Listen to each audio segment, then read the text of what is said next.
Sun Zayatu and Sun Zio, who are twin detectives, open up a business that specializes in supernatural occurrences. They try to solve a series of bizarre cases to find the truth that will unify their investigations. A girl named Zayu, at midnight, goes to the washroom and doesn't find any lights. There, she experiences a paranormal activity of a ghost baby. There, she goes to Detective Sun Zayatu, who uses hypnosis on her to get details about the incident. Zayatu accepts the job and tells her not to go to that dormitory again. Zayatu's brother, Zayo, appears right after that and talks to him about the case his brother just agreed to solve. Zayatu investigates Zayu's room. To his surprise, he finds Zayo there. Zayatu tells him that the girl is hiding something from him. At night, Zayo again experiences paranormal disturbances in her room. When she is asleep and getting terrified, she eats a bunch of medicine tablets and falls, lying on the bed. Both brothers investigate Zayo's dorm room and find a bottle of medicine. At her home, her father hears strange noises from Zayo's room and checks if she's fine. Zayo then comes to know the tablets given to her by a doctor are ineffective in solving her problem. Zayo once again experiences a strange phenomenon and feels her body paralyzed in her room. A fish comes out of its tank and dies. Meanwhile, she finds multiple transparent hands getting toward her while seeing a dark-colored baby in her blanket.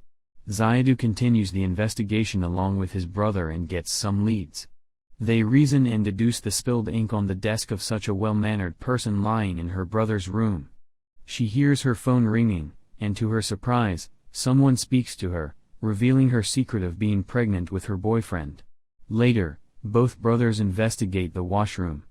Zayaru accidentally stumbles upon a girl who was just coming out of the toilet. He nearly escapes the girls chasing after him. Zayo leaves home in a taxi. Meanwhile, both brothers discuss her pregnancy and the child. They nearly solve the mystery of the washroom, except when the baby tries to hold Zayo from behind. They try to contact Zayo to tell her about the progress, but no one picks up the phone. Later, a newspaper shows Zayo and her brother missing from home at the same time. A police officer named Bing takes on the case. She finds out that the police got the information about the siblings being missing from a mysterious phone call. But the media also received the same call at the same time. Zayo comes to the scene and is captured by Bing's cops. Later, they find out that Bing is Zayo's sister-in-law. It is revealed that Zayo, who is already dead, is being questioned. Zayo's mother and learns that both siblings were twins. Zayo later reveals to Bing about Zayo's pregnancy and abortion. This leads them to suspect her boyfriend. Zayo and Bing investigate Zayo's boyfriend. Zayo runs into a person with surgical instruments. He remembers the past and passes out temporarily. He wakes up and sees traces of his deceased brother, Zayo. He enters a biology lab in pursuit of his brother and finds his dead body there. Zayo wakes up and finds that it was only a dream. He takes a sigh of relief after finding his deceased brother, Zayo, around. Also, Bing gives Zayo to her friend's business contact who is a psychiatrist named Yuzi. Yuzi offers to investigate how Zayo can still see his deceased brother, Zayo. Zayo tells the story that his mother passed away because of a hard birth. After they were born, their father raised them. But when they turned 17, their father passed away because of cancer. Yuzi asks Zayo about Zayo, who's deaf. He tells her that one day he received a call from the police stating that Zayo, whose corpse had been found. He tells Yuzi that after the death of Zayo, he was consoling Bing one day and suddenly saw Zayo's presence. He further adds that he doesn't see his brother visually, but the sensation is hard to describe. Yuzi tells him that Zayo, who is nothing but his fantasy. She provides him with proof that any person named Shohu never existed in the records. Zayo dreams of Zayo, who vanishing from his memories, telling him to forget him. Zayo receives a call and learns that Shu has been found. Bing tells him that she was found at a hospital entrance in an absent-minded state. Zayo figures out that Zayo is trying to tell them something. Later, she writes in a paper by him. Sayadu raises the question of the existence of Zio Hutaban. Sayadu later brings up the possibility of someone erasing Hu's records. He asks Bing to investigate it. The young kid walking down the street notices someone chasing him at night. He gets horrified that the person chasing him is a kid identical to him. The same kid with his father brings their case to Sayadu. The father tells him that he sees another kid with the same physical appearance as his son. While tracking, Sayadu watches both father and son sleep. Suddenly, he sees the other boy appearing at the door. Further investigation reveals that the other kid entered the house using the house key. Bing investigates the footage of the hospital surroundings where Zio was found. Sayadu tells her about the new case and asks for some immediate assistance, as his new client needed immediate protection. Sayadu notices Zio was suddenly appearing in the video, and they visit that area. Sayadu figures out that she appeared from the sewer. He goes down the sewer and investigates it. Bing lets him know about his previous request. She tells him according to the records, Jiaji, his client, and his wife, Jin Fangfang, have only one son. Later, both of them go to a hospital to investigate the pregnancy of Jin Fangfang. Cops investigate the other child. Sayoji disturbingly feeds both identical boys and takes them to an amusement park. Though they go to a haunted house at the request of the suspect child, Jiaji enters the haunted house of the amusement park. He feels something strange and feels two hands strangling his throat. Later, he finds himself tied at the mercy of two people having animal masks on. He sees both boys tied as well. Sayadu receives a call from Bing telling him that his client is in danger. The kidnappers ask Jiaji to choose his real son out of two, and they will kill the extra one. He tells them the kid wearing a watch that is black from underneath is his real son. A mysterious man appears and shoots an arrow at the neck of the child. Sayadu reaches the park and tells the cops that he has installed a tracking device on the watch of the child. Sayadu and the cop named Tianju go to the room using a tracker and find resistance there. Chance Yu and the ox-head guy fight. Ok's head tries to strangle Tianju to death. Just then, Sayadu picks up Tianju's pistol and shoots the ox-head. Sayadu questions why he doesn't remember pulling the trigger. Zio, who tells him that he possessed his body temporarily to shoot the guy. Sayadu investigates the room and by pushing the wall goes to another room.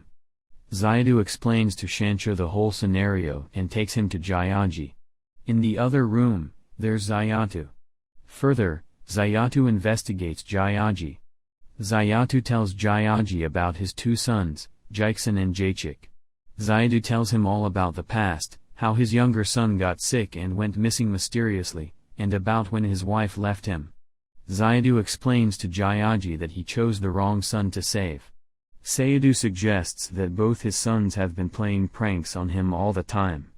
Sayadu also reveals that Saiyojing, the younger son, is part of the kidnapper group. He reveals to them that he has already captured the Oxhead guy. After investigating, Bing gets the name of Oxhead's boss, Bayan. Sayadu suddenly remembers something about Bayan. Sayadu sees a memory of Zio, who with Professor Bayan. This makes him pass out. Later, he wakes up with his hair all turned white. Zayatu declares that there is a spy of Bayan at the police station. The head of the police department doesn't believe Sayadu and instead asks to cease the investigation. Later, Sayadu visits a guy named Gandhi and asks him to make him a wireless electro shotgun. Gandhi had already made such a gun and gave it away to Zayatu. After finishing his gun shooting practice, Zayaru receives a call from Shanshu and heads over to the amusement park to do a secret investigation. Zayatu finds a sewer in the haunted house's employee room and suspects that the culprits escaped there. Zayatu, Bing, and Tianchu went to go down the sewer. All four of them ended up splitting because there was more than one path down there. Sayadu, who finally finds a door named Hell Gate. Zayadu, who finds a girl sitting along the pathway. Zayatu, who sees the scary face of the girl and calls her a ghost. Later, he finds that the girl is not chasing him and is sitting still. Zayo, who goes with Sayadu, thinks that they've been running in circles as they see more identical girls sitting in their path. Then, Bing, on the other hand, finds a sewer entrance through a newly built wall. Bing thinks that Xiao was kept there and would have escaped from the path leading up to the road. Tianchu meets up with Sayadu, and they figure out the whole passage is circular with twin girls sitting in the path. The scary-looking girl suddenly stands up and jumps into the water. They also jump into the water in pursuit of her. Sayadu figures out a current in the water, and they follow its path. They reach a drainage outlet and find a handprint there. Qianqi argues that it is too risky to enter the drainage, but Sayadu enters it anyway. The water current suddenly increases, and they manage to reach the other end. They open a door and encounter zombies there. While fighting off the zombies, Sayadu figures that this path is also circular, and the exit is in the room of the zombies. They decide to walk through the zombies without making any sound to reach the exit. They end up making sounds. As a result, the zombies gang up on Tianchu unwillingly. Sayadu leaves Tianchu behind on his order. Tianji tries to neutralize all the zombies on the other side. Bing manages to get away out of the loop. Bing catches the ghost baby and asks it to take them out of the loop. The ghost baby opens a hidden door, bites the hand of Bing, and runs away. Bing follows him, making her separate from death. The ghost baby activates knife traps to kill Bing but fails and is captured by Bing again. Saiwa explains to Zayatu that someone told her through the computer screen that if she finds her dead buried baby, then she won't have more nightmares. She further tells that it was a trap and that she was eventually kidnapped by the Oxhead guys group. She continues that she was thrown into a room where she met Bayan, explaining the surgery. She then tells that Bayan had developed a method of firing an arrow behind the neck of a person for the insectum tissue exchange. Xiaoyu then tells him how she tried to escape many times but failed. Later, Xiaoyu finally encounters Bayan alone. Xiaoyu discovers everything about Xiaoyu and her brother from Bayan while pointing his gun toward him. Bayan also tells him that he fused his insectum with his brother's and set him free to track his actions. Bing finds the wounded Tianchu in the zombie's room and sends him to the hospital with De. She also finds a way as she opens the door.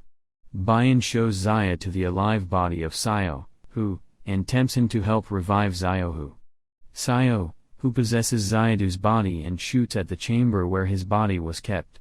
Bing reaches there in time to save Xiaotu being cornered by Bayan. She tells them the zombies, twin girls, and ghost baby are failed test subjects. He then tempts Bing by saying that the white hair of Xiaodu is a sign of a body rejecting the external insectum, and he'll eventually turn into a zombie. Bing throws Xiaotu to Bayan to keep him from becoming a zombie. Xiao, who tells Xiao about the reality of the beefsteak he made for him. One time is a cost of his sacrifice in his mind. Xiaodu gives Xiao, a painful farewell as the operation is completed. Bing orders Bayan to surrender after the operation. Bayan tricks Bing by saying that there is too much oxygen in the room, that a little spark can blow everyone away. Bayan manages to escape, locking Bing and Xiaotu in the room. Xiaoyu gets united with Don Tianchu. Bing and Xiaotu are attacked by a crossbow man. Xiaodu gets an arrow on his arm. Bing tries to pursue Bayan. She confronts the crossbow guy and manages to destroy his crossbow. She confronts him again, but he escapes after being unable to get the exit out. She returns to check on Xiaodu but doesn't find him. Xiaodu left the room and found a stair going upward in the elevator pathway. Xiaoru catches up to Bayan, talking to the horse head guy. Bayan leaves Xiaodu at the mercy of the horse head guy. Gandhi suddenly comes to Xiaodu's rescue. Horsehead tries to fire a gun at Gandhi, but Xiaodu suddenly captures him from behind and puts an injection at his back. Gandhi then gives Xiaodu the ammo. Later, it is revealed that it was Xiaodu who called Gandhi for some ammo to get to him by tracking the mobile signals. Bayan finds Bayan with one child escaping and tries to arrest him. Bayan takes the kid hostage, making Bayan helpless. Xiaodu reaches there also and shoots Bayan with his electric gun. Police reinforcements arrive and arrest Bayan at the hospital. Tianji whispers to Bing that Uncle De could be a spy. They secretly hear them and relay to his real boss that he has been suspected. Later, Bing is told that the twin kids have been united with their dad in a cell. Byron meets a lawyer sent by his boss and gives her Zio, who's insectum. Zioto ceases his business 5 months later. Shancho visits a Chinese medical hall owned by Zioto. Sayadu tells him that the Chinese medical hall was his brother's dream while prescribing medicine to Shancho. He hears his brother's voice again and finds him around like he used to. Soy, who is in the body of Xiali, takes a shower and experiences another paranormal activity while Xilian, the body of Xiyu, shouts, "Return my body." Watch